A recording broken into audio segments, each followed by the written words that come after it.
Welcome to Letter to Philippi Live, our daily broadcast looking at Paul's letter to the Philippians.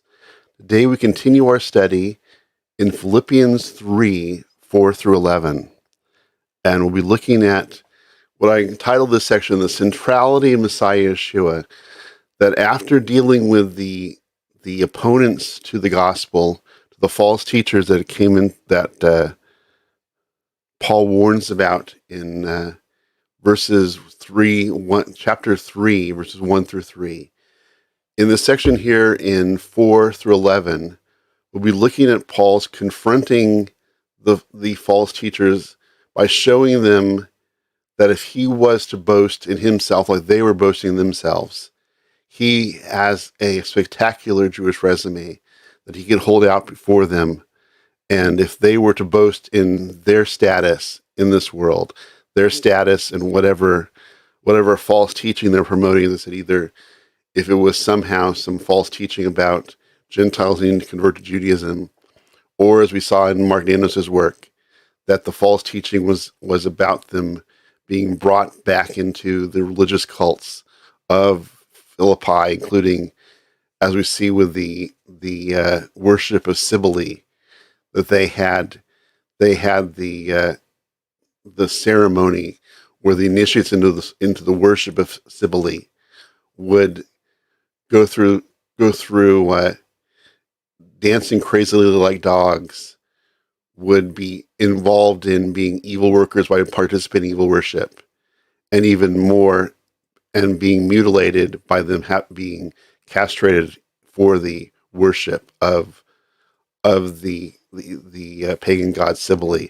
So Paul here is saying, whatever these opponents were, whatever they were putting forward in their sense of pride in their status, Paul said, if we're going to have a competition on status, let me tell you what I have behind me. And then he goes into, after sharing what I call his spectacular Jewish resume, he makes clear that the most important thing to him in his life is knowing the Messiah and knowing him more. And it is in knowing the Messiah that he has the fullness of life. So we will get started here with a word of prayer, and then we'll go into our study for today. O Lord, you're good. We thank you for each new day you give us. We thank you for each new day we have to look into your holy word, these words of your servant Paul. We thank you, Lord, for what he gave to the people of Philippi, and for us to be able to read these words now nearly 2,000 years later. We thank you for your love. We thank you for the Messiah who is our life, and whom we, as Paul calls us to, we seek to become more and more and more in the Messiah. Help us do that today. In the name of Yeshua, we pray. Amen. So again, this is Letter to Philippi Live, a daily broadcast from lettertophilippi.org, a new Messianic Jewish theological teaching organization. And if you want any more information on Letter to Philippi, you can go to our website, lettertophilippi.org. There you can watch past class videos or audios. You can sign up for our Apple podcast. You can read our Messianic Jewish book reviews. You can leave any questions you have. We have a contact form. You can make a prayer request when we're praying for you. You can make a much needed contribution to our work. We're a nonprofit organization dependent on the giving of those people who listen to our classes and take part in our materials. And you can do all of that at lettertophilippi.org. And Letter to Philippi Live is a daily broadcast, our first initiative of this new Messianic Jewish theological teaching work. We started on June 1st of last year, going daily through the book of Philippians. We continue that. We're now on our fourth time through the book of Philippians since we started on June 1st. And we're here now in the third chapter of the book to the Philippians, Letter to Philippi. And today we'll be looking at Philippians 3, 4 through 11, as Paul puts forward his Jewish resume, his spectacular Jewish resume, to contrast these false teachers who were in pride over their status. He puts forward, if I was to boast, this is what I could put forward, but my only boast is in the Messiah. The only thing of value to me is knowing Yeshua and be incorporated into the Messiah. So we'll see that as we go through our study today in the letter to Philippi. And as I said, we're looking at Philippians 3, 4 through 11 today. Take a quick sip of coffee. And we'll get into our study. We'll be looking first at Paul's Jewish resume in chapter 3, verses 4 through 6. And we will put the text up on the screen.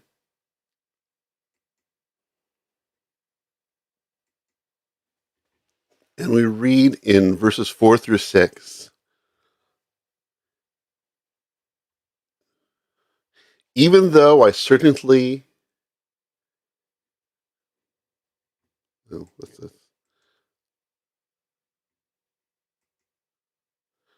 Okay, Okay, there we are. Okay, even though I certainly have grounds for putting confidence in such things, if anyone else thinks he has grounds for putting confidence in human qualifications, I have better grounds.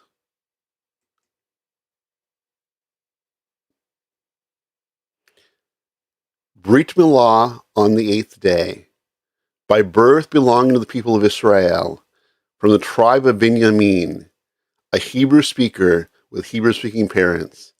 In regard to the Torah, a Perush. In regard to zeal, a persecutor of the Messianic community. In regard to the righteousness demanded by legalism, blameless. Let me read this again, what we put forward as his Jewish resume.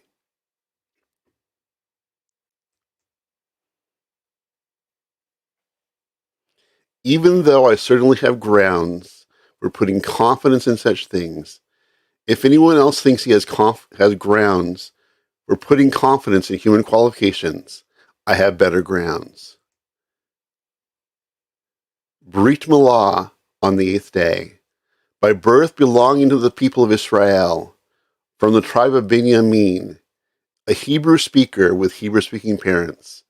In regards to the Torah, a Perush. In regards to zeal, a persecutor of the Messianic community. In regard to the righteousness demanded by legalism, blameless. And just a little background there for those unfamiliar with the Hebrew terms here, that Brit Milah on the 8th day, that he was circumcised on the 8th day according to the Torah's command, according to the Scripture's commands. He was from the tribe of Benjamin, the tribe of Benjamin, the son of Rachel, the wife of Jacob, a Hebrew speaker with Hebrew-speaking parents. In regards to the Torah, a Perush or Pharisee. That he says that in regards to the Torah, in regards to the law of God, he considered his way of understanding it as a Perush, as a Pharisee. And he includes, speaking of his persecution, his zeal for God he showed by his persecuting of the Messianic community, of the early believers in Yeshua.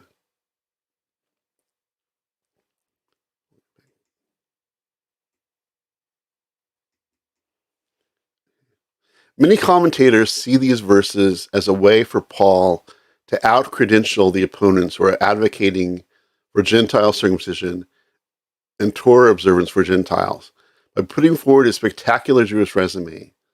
Rather than seeking to out-credential his opponents, Paul is placing before the people in Philippi his authority as the teacher of these Philippian Gentiles.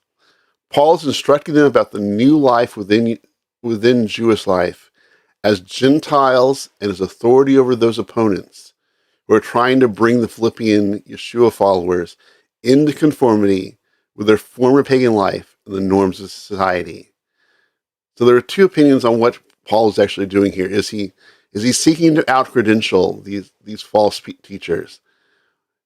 Or is he speaking more as that he was putting forward his authority to be the one to speak to the people in Philippi, that he is not focusing on in a sense of pride in himself by putting forward these credentials, but in his credentials he's saying, that I am the one who is your teacher, and basically putting forward that reminding the people of Philippi that if they want to know how they were to walk in their new life, following the Messiah or following Yeshua, they were to do it by following what Paul gives them. Paul is their teacher, and these other ones speaking outside were not in conformity with Paul's teaching, and therefore should not be hearkened unto. Paul clarifies that not in this, that not only is he a Jew, but he's a Jew par excellence. We see that he comes from observant parents who had him circumcised on the 8th day to observe the Torah's commands. According to Theodoret, an early church father, Paul bolstered his authority by specifying his descent from Benjamin, the son of Rachel, Jacob's beloved wife. In these verses, Paul speaks of his connection to and zealous practice of Judaism. He was a student of the great Jewish sage Gamaliel, which we read about in Acts 22:3. And he sought to advance in his learning and practice of Judaism to exceed his peers, which we see in Galatians 1:14, to prove himself as a faithful and zealous Jew for the Torah, for the law of Moses. Paul here showed no dissatisfaction concerning his life as a Jew, as one who practiced Judaism with zeal, even going as far as claiming to be blameless in relation to the Torah, the law's commands. According to Rabbi David Friedman of blessed memory, Paul speaks in the present tense of his life as a Parush, as a Pharisee. Here speaking that now, as we said, this is near the end of Paul's life. He had been a follower of Yeshua for 20 plus years now, but he still understands himself as a Parush, as a Pharisee, as one who is practicing Judaism according to the tradition of the Pharisee. And Paul here, in presenting his Jewish resume, speaks about how his zeal for Judaism, his zeal for the traditions of his father, for the religion of his birth, that he had zeal motivated him to succeed in his traditional Jewish studies, as he sought the highest level of Torah observance taught by his teachers. Paul underscored in Galatians 1:14 that his zealousness included his zeal for the oral Torah, for the traditions of the elders, traditions passed down by his ancestors. Unfortunately, he also admits that his zealousness for his religious practice led him to persecute the followers of Yeshua and seek to destroy the early Messianic Jewish community. So he does speak positively about his zeal for Judaism, his positive zeal for the traditions of his elders, for the faith of his fathers. He does share that this zeal did go too far, including the persecution of the early Messianic Jewish community. In the detailed listing of his Jewish credentials, Paul expresses confidence in them in verse 4. We also see Paul's adding abiding connection as a Jew to his Jewish people when he warmly describes them in Romans 9:4-5, as we read before in chapter 2, which reads, "The people of Israel, they were made God's children. The Shekinah, the very glory of God, has been with them. The covenants are theirs, likewise the giving of the Torah, the temple service, and the promises. The patriarchs are there, and from them, as far as his physical descent is concerned, came the Messiah, who is over all.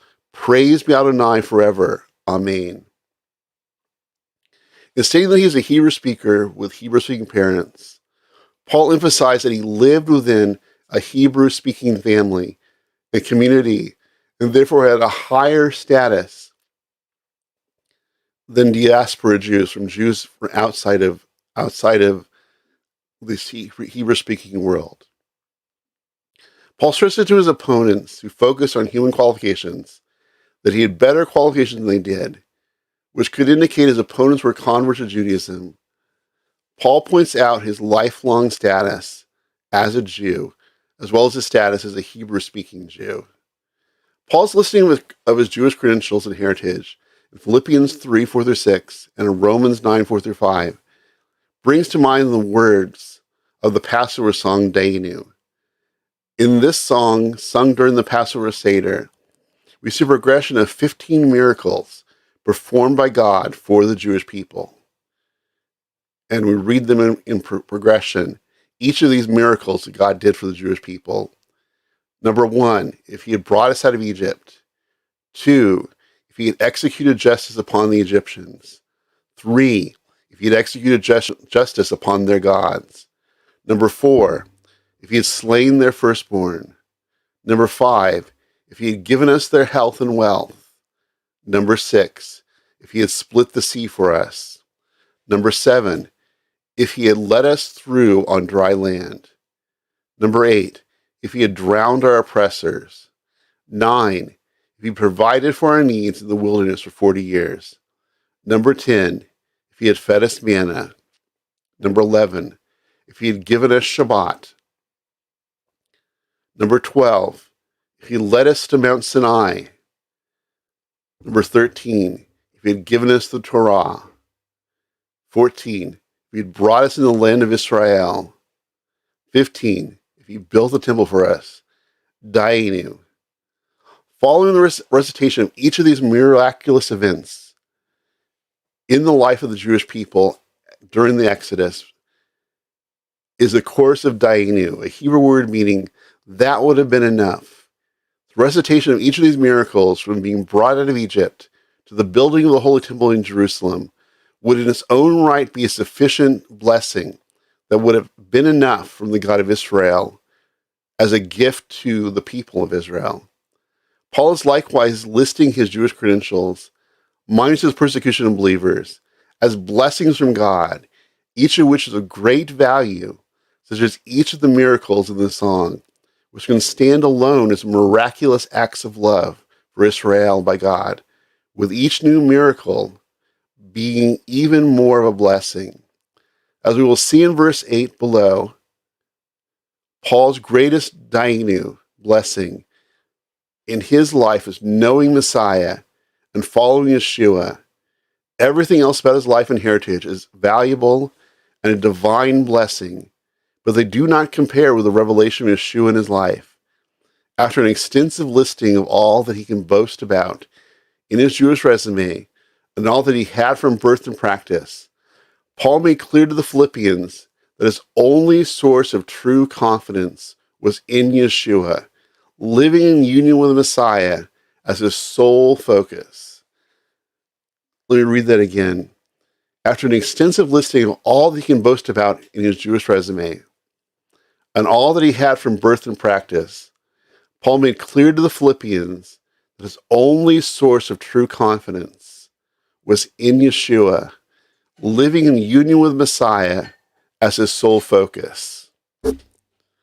So now we'll be looking at a section I entitled The Cost of Knowing Messiah, verses 7-11 of chapter 3. As we continue now, that Paul has put forward his Jewish resume, and now he's going to show that the most important thing of his life is knowing Messiah Yeshua and be conformed to the image of the Son.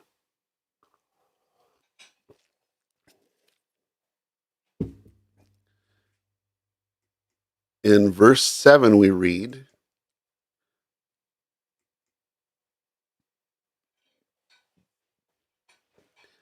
"But the things that used to be advantages for me, I have, because of the Messiah, come to consider a disadvantage." Let me read that again. "But the things that used to be advantages for me, I have, because of the Messiah, come to consider a disadvantage."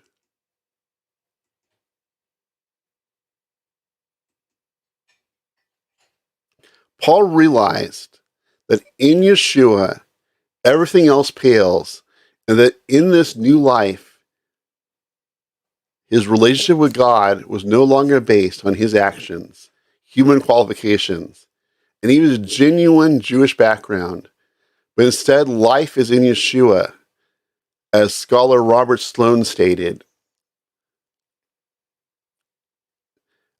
And Paul says that he realized that the Messiah had come, the Messiah by God's plan and purpose had suffered sacrificially for us and been raised from the dead to start a new creation.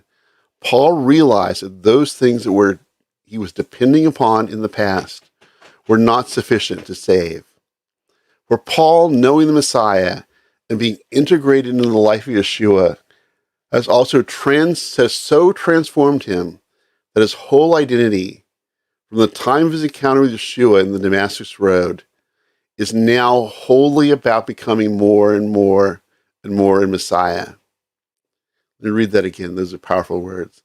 For Paul, knowing the Messiah and being integrated into the life of Yeshua has so transformed him that his whole identity, from the time of his encounter with Yeshua on the road to Damascus, is now wholly about becoming more and more and more in the Messiah.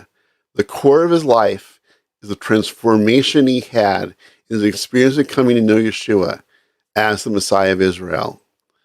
Everything else in his life, including his sterling Jewish resume, cannot compare with his incorporation into the Messiah.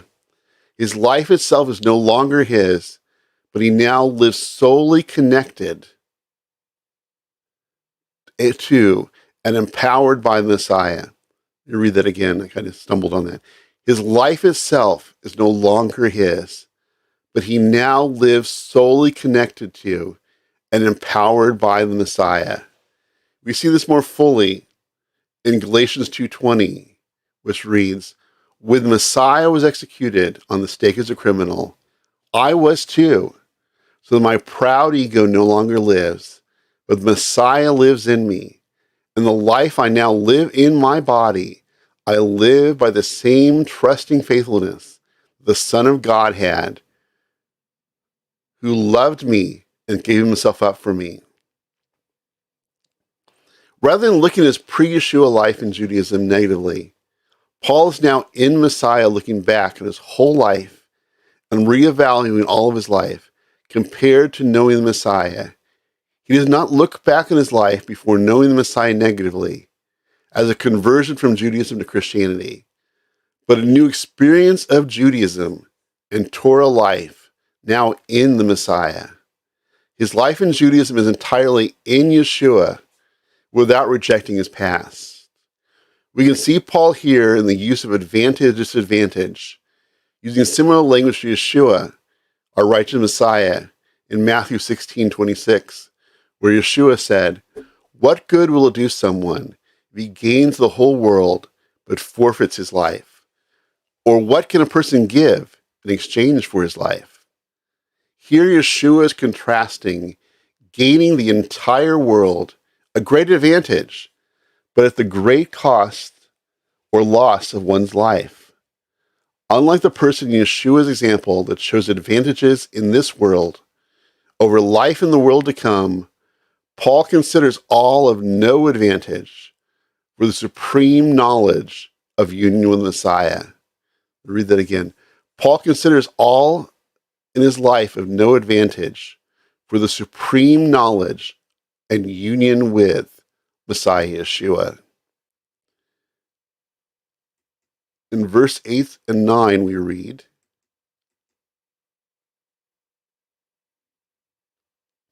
"Not only that, but I consider everything a disadvantage in comparison with the supreme value of knowing the Messiah Yeshua as my Lord.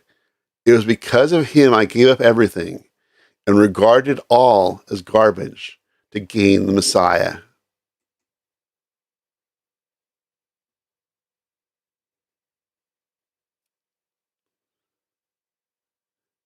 "And be found in union with him, not having any righteousness of my own based on legalism, but having that righteousness which comes through the Messiah's faithfulness, the righteous from God based on trust." So here in verse 8 we see, as Paul had previously looked upon Yeshua in the Messianic community as worthless garbage, after his experience on the Damascus Road, he can now see Yeshua and the Messianic community as supremely valuable. Paul here makes a comparison in how he regards his Jewish identity as garbage compared to knowing the Messiah. Both were highly valuable, but the new revelation made the new thing even more valuable. Paul experienced knowing Yeshua as Messiah and Lord, the spiritual union of Paul with the Messiah, and incorporation into him. Though many commentators interpreted this verse as Paul's complete rejection of Judaism, a better understanding is that to Paul, everything else in life, even his heritage as a Torah-faithful Jew, paled by comparison to knowing the Messiah, even being considered rubbish. Stanley Stower's biblical scholar put it this way: Paul's narrative no more regards his past life as worthless than the exalted prerogatives the Messiah gave up, which should be regarded as worthless. Rather, the first pales in comparison with the second. For N.T. Wright, biblical scholar, New Testament scholar, Paul left behind his life as a Pharisee, so that now his life was in Messiah and no longer in the Pharisaic world. The Paul's own words of defense before King Agrippa near the end of his life showed Paul touting his Jewish bona fides, where Paul said, "So then all Jews know how I have lived from my youth on, both in my own country and in Jerusalem. They have known me for a long time, and if they're willing, they can testify that I have followed the strictest party in our religion. That is, I've lived as a parush." Perhaps 1 Corinthians 9:20-21 best clarifies Paul's relationship to the Torah. While affirming in verse 20 he is not in subjection to a legalist perversion of the Torah, Paul does declare he is not outside the framework of God's Torah, but within the framework of Torah as upheld by the Messiah. Paul, who is a Jew, has found the fulfillment of the Jewish Messianic hope in Yeshua. In embracing Yeshua, Paul did not become a non-Jew, but a different Jew, a Jew that followed Yeshua. His embracing Yeshua as the Messiah and Lord makes everything else in his life of lesser value.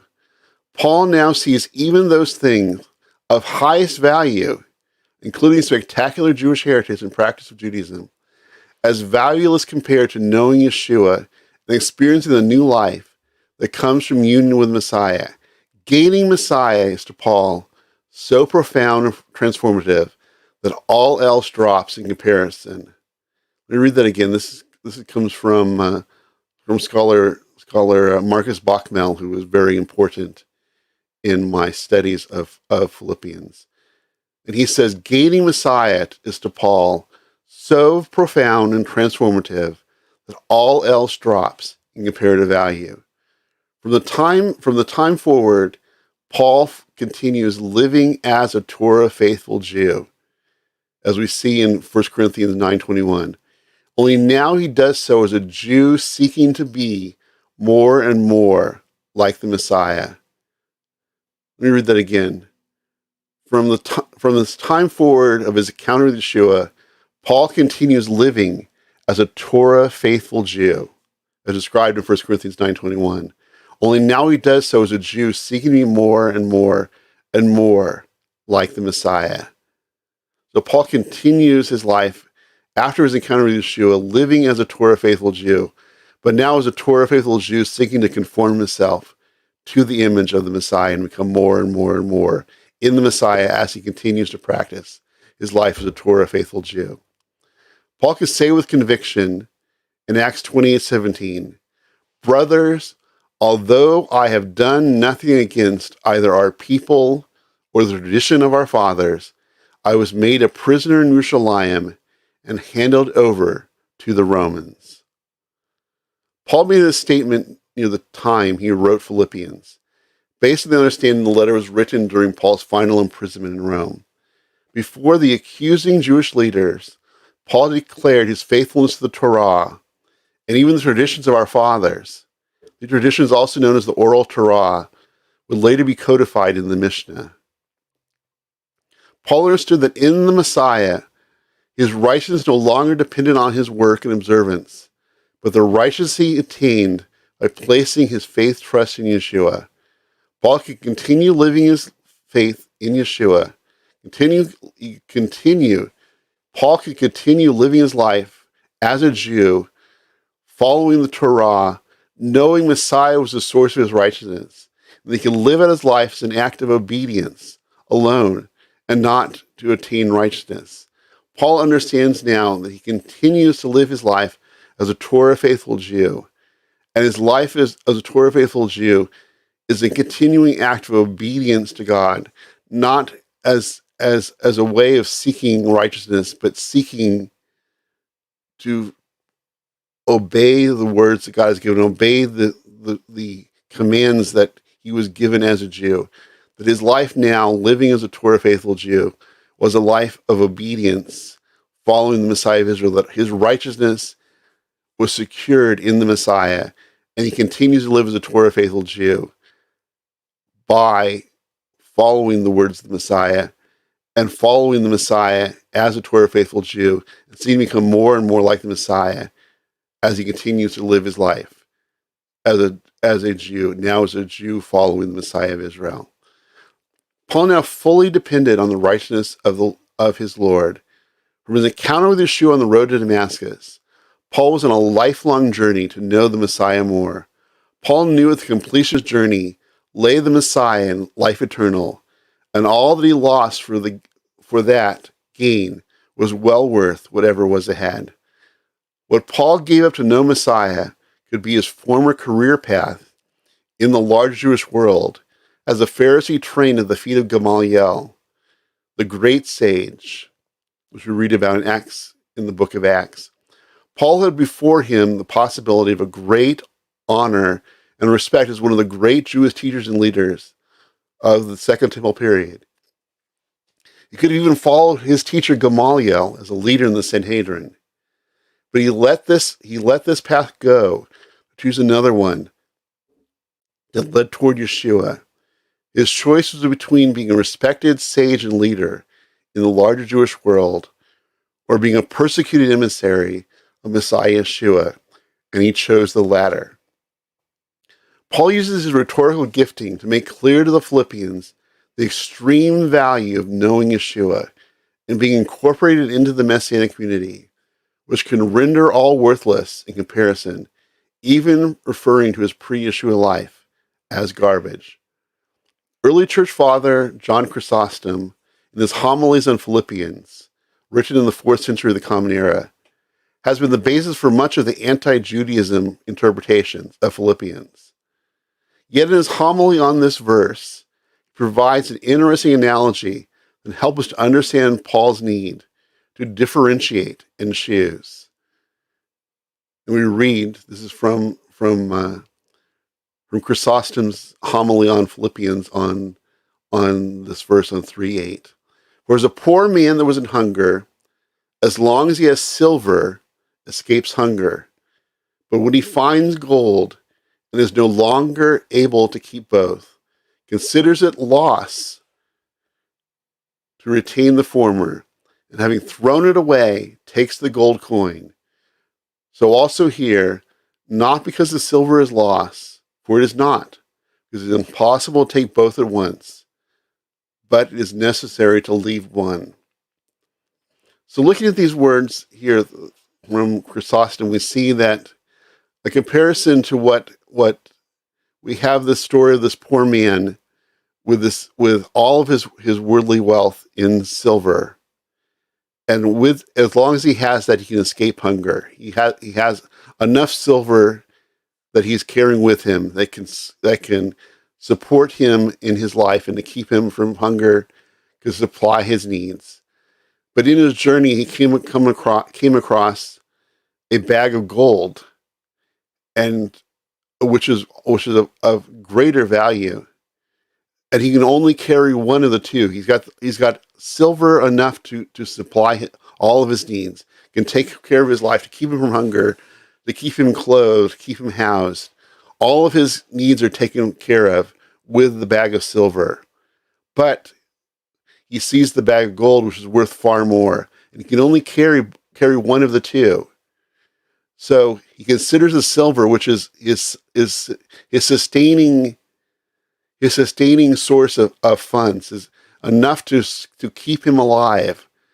Is basically all that he has in the world, all that he has to keep him alive. He can lay that aside, consider that garbage, though it's of highly value. It's enough to supply all of his needs. But he takes up the gold bag, which is worth far more, and could provide for much longer care for him.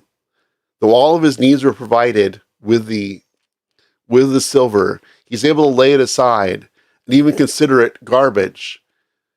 So, and like this, we see Paul, that he's willing to, that he too has his great Jewish heritage that was highly valuable and of great worth, and he had his pathway that he was on, going to be one of the great sages of Judaism, following his teacher Gamaliel. But all of that great background and great career path ahead of him, he was able to put that aside, consider it worthless, consider it garbage, for the supreme value of knowing the Messiah Yeshua. It's still of great value, but knowing Messiah and living his life now in the Messiah was so much greater. He was willing to lay that aside and to take on knowing the Messiah. So like that, we see the poor man setting aside the silver, which is his great value of sustaining, and considering it worthless in comparison to the gold. Paul here was willing to lay aside his great background, his career path that could have led him to be the leader of the Sanhedrin, to grab onto Yeshua, to take on life in Yeshua, take on the suffering of following Yeshua, and a path that would lead him to suffering rather than great gain in this world. But he did that for knowing the Messiah. Knowing the Messiah was of such great importance that everything else in his life was considered. He could lay aside to know the Messiah more and to live his life now as a Jew, following Torah, following the Messiah of Israel, and everything else he was willing to lay aside to know the Messiah more. And his full centrality of his life was on becoming more and more and more in the Messiah. In verse 9, which we read, we'll read it again, we see Paul saying, "And to be found in union with him," Yeshua, "not having a righteousness of my own based on legalism, but having that righteousness which comes through the Messiah's faithfulness, the righteousness from God based on trust." Let me read it again. "And to be found in union with him, not having any righteousness of my own based on legalism, but having the righteousness that comes through the Messiah's faithfulness, the righteousness from God based on trust." Paul here states that the one thing of supreme value, rendering everything else worthless, is knowing Yeshua and gaining righteousness before God based on his trust and not on his human endeavors. It is by his union with the Messiah that Paul knows he now has righteousness based on the Messiah's faithfulness. Paul expresses his hope in his union with the Messiah, given that Paul has been granted the righteousness of Messiah by his faith trust in Yeshua. Paul knows now it is the righteous Messiah, not his own, that made him right with God. Paul had found the Messiah, the one to bring redemption to Israel and the nations. Paul's life radically changed from being a persecutor of Yeshua and his Talmudim, his disciples, to becoming a proclaimer of the message of Yeshua to the Gentile world. This union with Yeshua compelled Paul to devote the rest of his life to serving the Messiah. To those in Philippi who taught that righteousness before God was through Torah observance, and those today who teach the same, Paul here is clarifying that right standing with God is solely in union with the Messiah. Righteousness before God is only available through the atoning work of Yeshua, where Yeshua exchanged our sinfulness for his righteousness. In Yeshua, God stepped into history and provided a way for final right standing for those who trust in Yeshua as Messiah and Lord, which we see in Jeremiah's prophetic words, where he wrote, "The days are coming, says Adonai, when I will raise a righteous branch for David. He will reign as king and succeed. He will do what is just and right in the land.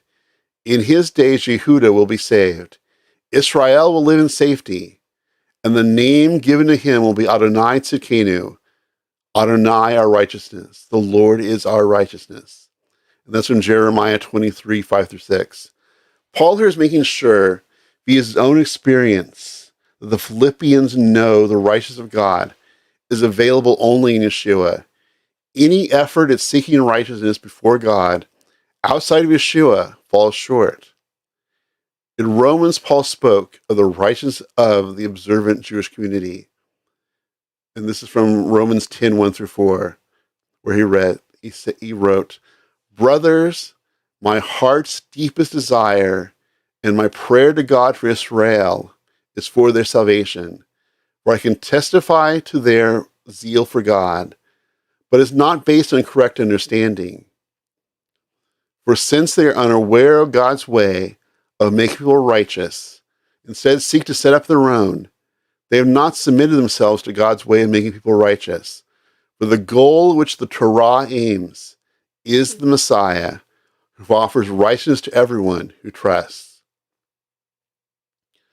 Paul's point in Philippians 3:9 is that the only righteousness that he and the Philippians, and us as example, need is their trust in Yeshua, and not righteousness through their own endeavors, even in circumcision or other actions on their part. There's the continuing act of obedience of Jews to follow Torah. Salvation is only through the atoning work of Yeshua. And Paul is making clear that the people in Philippi understand that their righteousness is not dependent on their actions, but is dependent on their faith trust alone. And for the Jews in Philippi, they were to continue to live their lives ordered by the Torah, following Torah commands, circumcising their sons on the 8th day, observing the Sabbath, observing the kosher dietary laws, observing the holidays of Judaism as acts of obedience to God, and not acts of seeking salvation, which is only provided through Yeshua. There was continuing to be faithful acts of Torah observance, but as acts of simple obedience to God, and not acts of seeking righteousness, because only source of righteousness is in the finished work of the Messiah Yeshua. Messiah Yeshua is the only source of life, the only source of full atonement, the only source of the righteousness that is needed before God. But for Jews, there was a continuing act of obedience as ones who were redeemed to continue to observe God's commands as acts of simple obedience to the God of Israel.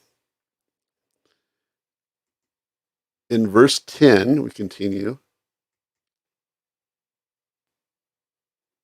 And Paul says here in verse 10, "Yes, I gave it all up in order to know him, that is to know the power of his resurrection and the fellowship of his suffering, as I am being conformed to his death."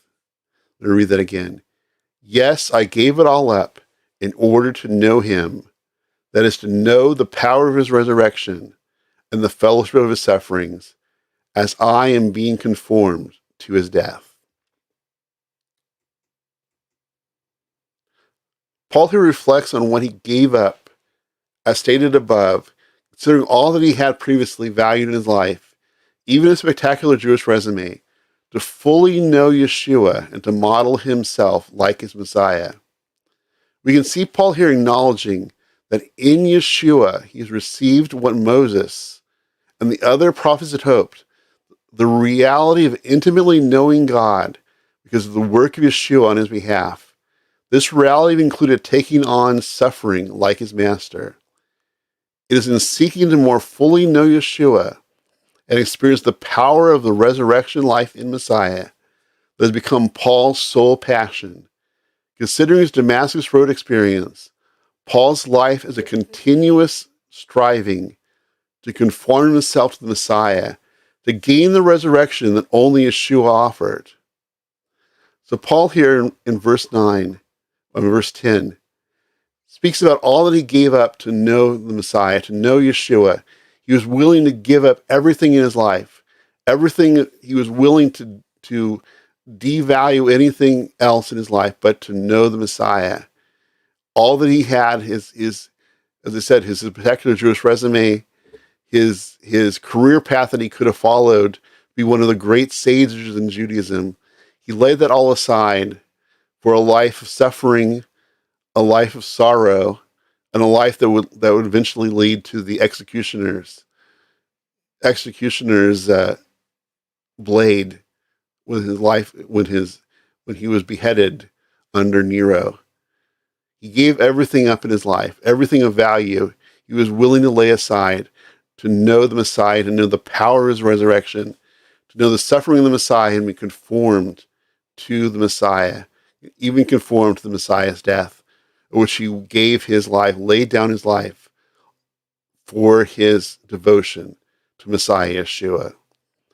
And we see in our last verse that we're looking at today, verse 11, which reads, so that somehow I might arrive at being resurrected from the dead.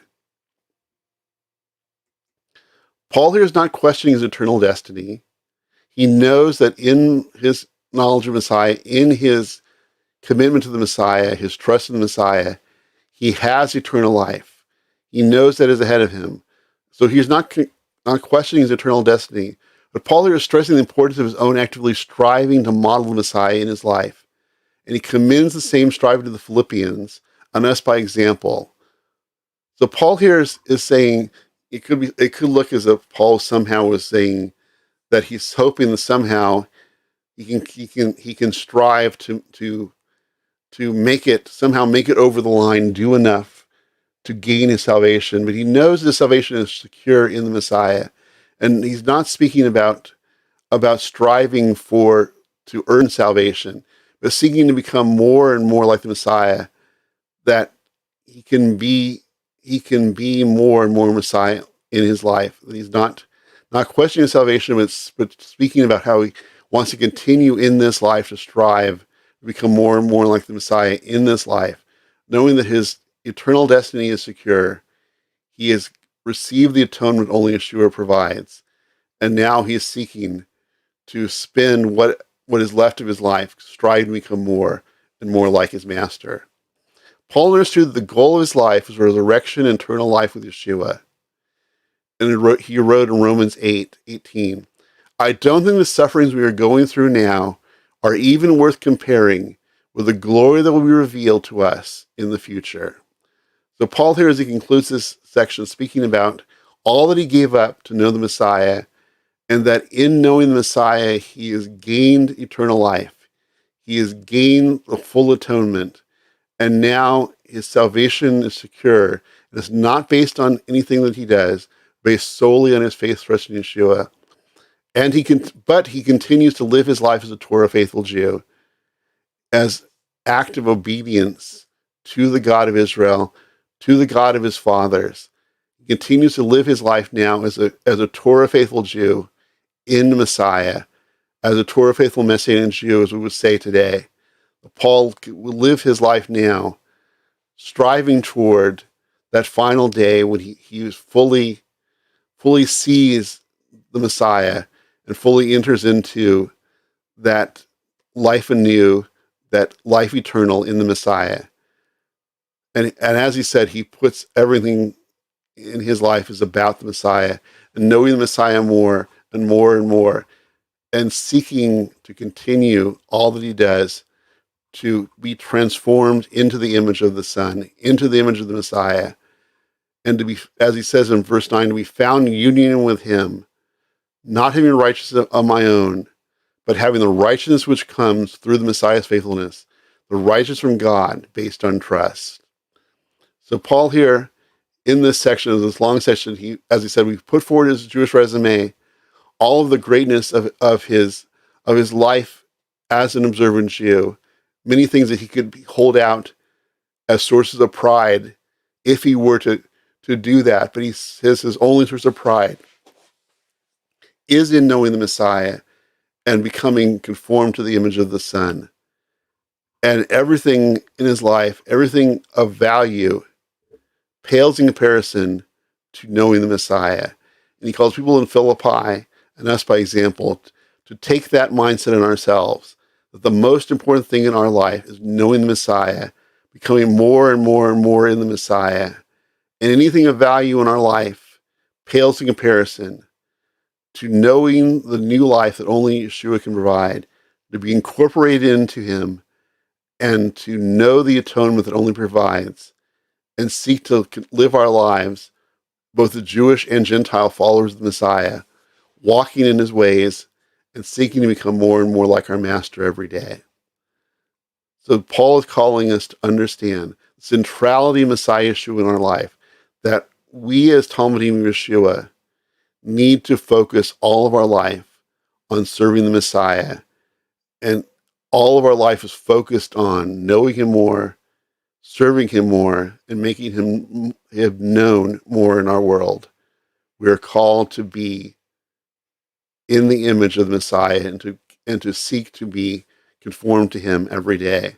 And Paul here shows us that he is our example of one who laid everything aside in his life to know the Messiah and to know the power of his resurrection, to know the new life that only he provides.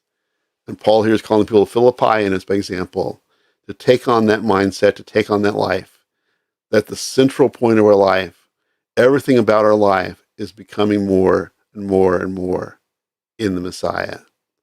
So that will conclude our study for today, as we looked at Philippians chapter 3, verses 4 through 11, which I call this teaching the centrality of the Messiah, Yeshua.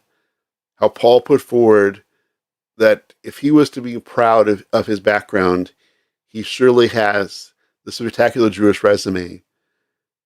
But his focus is not on his spectacular background, his spectacular career path that he was on his way to become one of the great sages in Judaism.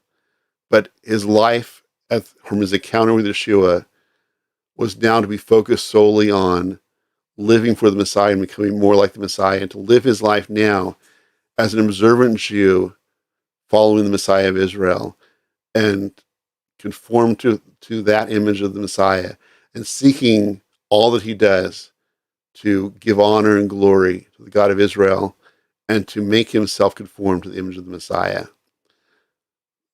And that's what we saw today, that Paul putting forward to the Philippians and to us that our example should be like his, totally devoted to making Yeshua the central in our life, and knowing the Messiah and becoming more like him as our daily journey as we continue to live in this life until the Messiah comes.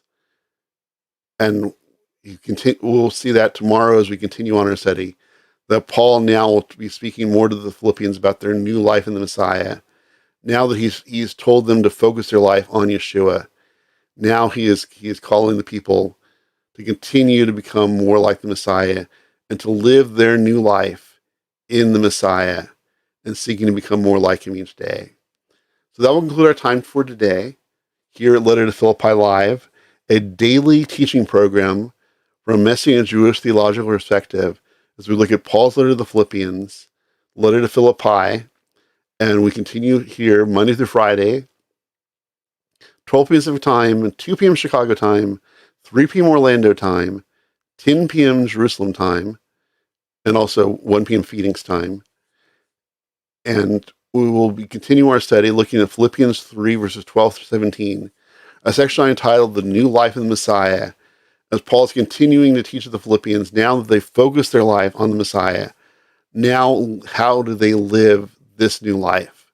How do they continue to become more and more and more in the Messiah and following the example of Paul who had given up everything in his life for the knowledge of the Messiah, and he calls people in Philippi to take upon themselves that life of becoming more and more and more in the Messiah. So we'll be looking at that tomorrow. And as I said, this is Letter to Philippi Live, an initiative of lettertophilippi.org, a new Messianic Jewish theological teaching organization. If you want information on Letter to Philippi, go to lettertophilippi.org. There you can fill out our contact form, ask any questions. I want to answer your questions. You can leave a prayer request or prayer requests, and I'll pray for your needs. Want to be praying for those who are watching our broadcast. You can purchase a copy of our Messianic commentary in Philippians on our resources page. You can make a contribution to our work. We are an independent organization. We're a nonprofit organization dependent on you. We don't have any major backers. We are solely dependent on the giving of those who watch our classes. You can read our mission statement. We have our Messianic Jewish book reviews we'll be adding to soon. And any other information you want about us, you can go to lettertophilippi.org, and I'll be happy to answer any questions, pray for your needs, and we'll be here tomorrow at 12 p.m. Pacific Time, 1 p.m. Phoenix Time, 2 p.m. Chicago Time, 3 p.m. Orlando Time, and 10 p.m. Jerusalem Time. And we'll continue our study in Philippians chapter 3, verses 12 through 17, or a section I entitled The New Life in Messiah. Paul is continuing teaching the people of Philippi, and us by example, about now that we've focused our life on Yeshua, how do we live this new life in the Messiah and seeking to become more and more and more in the Messiah each day. So we'll be looking at that tomorrow. Thank you for watching. This is Letter to Philippi Live from lettertophilippi.org. My name is Sean Emslie. I'm the founder of Letter to Philippi and the teacher of this class. And we will see you tomorrow as we continue this study, this ongoing daily verse-by-verse study through Paul's letter to the Philippians, tomorrow on Letter to Philippi Live. Thank you for watching. Shalom, and we will see you tomorrow.